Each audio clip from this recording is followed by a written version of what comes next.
Hi friends, ఈరోజు మన వీడియోలో రాగి తోప అన్నది పాతకాలపు స్వీట్ అండి. చాలా బాగుంటుందండి. పిల్లలకు కానీ పెద్దలకు కానీ ఇలా పెడితే ఎంతో హెల్తీగా ఉంటారండి. ఆ ప్రాసెస్ ఏందో చూసేద్దాం రండి. ఇదిగోండి, ఒక కప్పుతో నేను అన్నది రాగి పిండి తీసుకొని చక్కగా 1 కప్పున్నర వాటర్ పోసి చక్కగా ఉండలు లేకుండా కలిపేసుకున్నానండి. కలిపేసుకొని పక్కన పెట్టుకున్న తర్వాత ఏ కప్పుతో అయితే రాగి పిండి తీసుకున్నానో అదే కప్పుతో బెల్లం తీసుకోవాలి. బెల్లంకి వచ్చి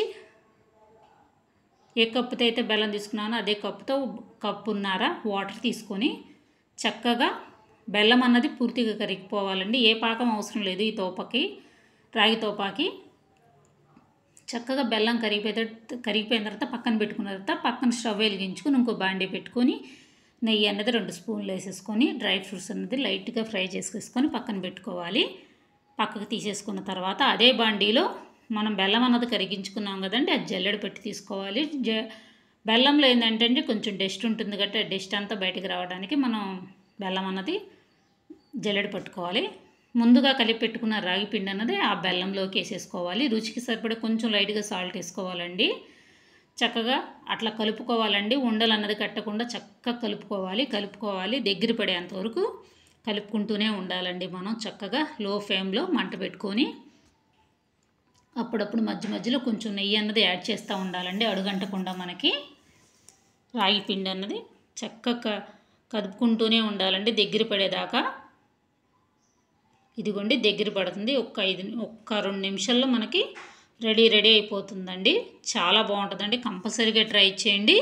నెయ్యి అన్నది ఎంత తింటారు ఏంటి అన్నది మీ ఆప్షన్ అండి. చూసి వేసుకోండి.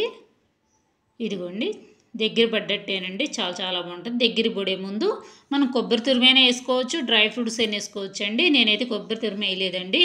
మీ ఆప్షన్ వేసుకోవచ్చు, బాగానే ఉంటుంది. నేనైతే డ్రై ఫ్రూట్స్ ముందు ఫ్రై చేసుకున్నాను కదండి. డ్రై ఫ్రూట్స్ అన్నది తీసేసుకొని చక్కగా లైట్గా కలిపేసుకున్నంతండి. కలిపేసుకున్న తర్వాత ఒక ప్లేట్ అన్నది తీసుకొని ఆ ప్లేట్లోకి అన్నది సర్వ్ చేసుకున్నానండి. చాలా బాగుంటుందండి. కొత్తగా చూసిన ప్రతి ఒక్కళ్ళు మా ఛానల్ని సబ్స్క్రైబ్ చేయండి, షేర్ చేయండి, లైక్ చేయండి. ఏదైనా డౌట్ ఉంటే కామెంట్ చేయటం మర్చిపోవద్దండి. ఇదిగోండి, మాది జ్యోతి కిచెన్ అండి. కంపల్సరీగా సబ్స్క్రైబ్ చేయండి ఫ్రెండ్స్. Bye friends.